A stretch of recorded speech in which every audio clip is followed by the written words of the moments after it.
my God! Wala kang maitatago dito sa kamerang to. Ang linaw niyo, be. Dumating na siya. Eto na siya. Samahan niyo akong mag-review ng laman nitong box na to. Pagkarating niya, talagang in-unbox ko na kaagad siya kasi natatakot ako baka bato yung laman. Pero eto na siya. Super happy. Parang ginanahan na ako mag-vlog ulit.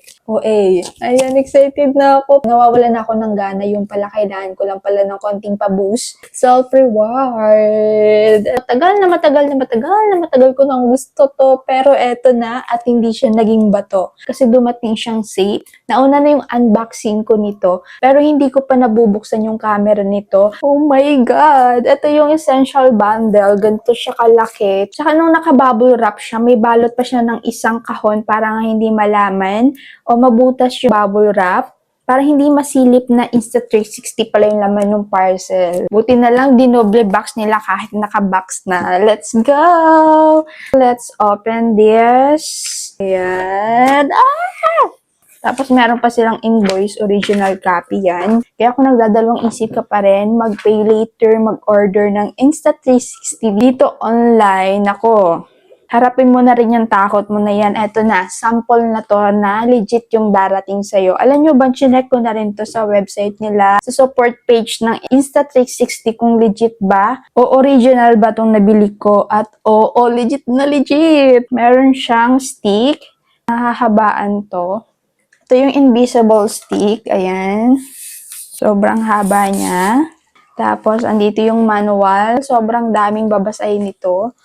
Pero, binasa ko na to. Ayan. Ang kapal. Sobrang dami niya. At yung kanyang extra battery. Nakabox pa siya. Open natin. Ayan. Extra batteries. Tapos, ito na yon. Oh my God! Alam niyo yung ina-unbox ko to, wala akong ibang masabi. Puro oh my God, oh my God. Pero pabulong lang yon kasi yung vlog na yon hindi siya ganito na impronto. Insta360 X5! Wow! Ito yung fast charger niya, ayan. May extra lagayan siya ng SD card. Type-C port siya. Meron pa siyang cable dito, di ba? Pwede mo siya isaksak, i-charge sa power bank. Ito, button, di ba? Nagbasa ng manual. Status, kung may charge na yung battery, malalaman mo kung full charge na, kung low bat pa. And then, panghuli natin yung camera. Gusto ko ma-excite kayo. Tapos ito yung standard lens guard. Ayan. Hindi pala ito pwedeng gamitin kapag sa tubig mo siya gagamitin. Ayan, dalawa na siya. Para maikabit na rin natin. Ganyan siya kalinaw. Grabe, ang linaw. Lumaki ba yung mukha ko dyan? Hindi muna yan, mamaya yan. May pouch pa siya dito, ang galing. Ito, may lagayan rin siya dito ng battery. Tapos yung pouch niya, may laman siyang, ayan, ang tawag dito, nabasa ko to. Yung cloth na pamunas sa lens ng camera. Kurang laki niya. Karamihan sa mga gantong cloth, maliliit lang. Tsaka hindi madumihin yung kanyang color. Kala ko wala siyang kasamang cable. Meron pala. Tingnan natin kung makapal yung cable niya. Yung connector niya. Ang kapal. Yan, ganito siya kahaba. Ang kapal ng wire. Parehas Type-C yung dulo. Oh my God!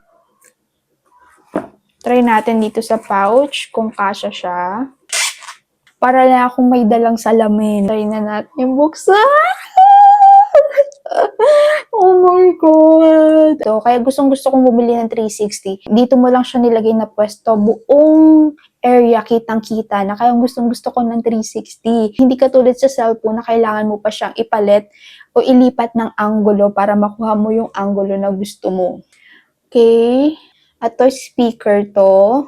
Dito yung mic, speaker mic. Ito yung battery. Buksan natin.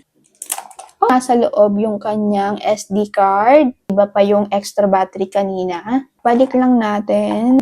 Push. May nakikita akong orange. Ibig sabihin, hindi mo siya pwedeng ilublob sa tubig.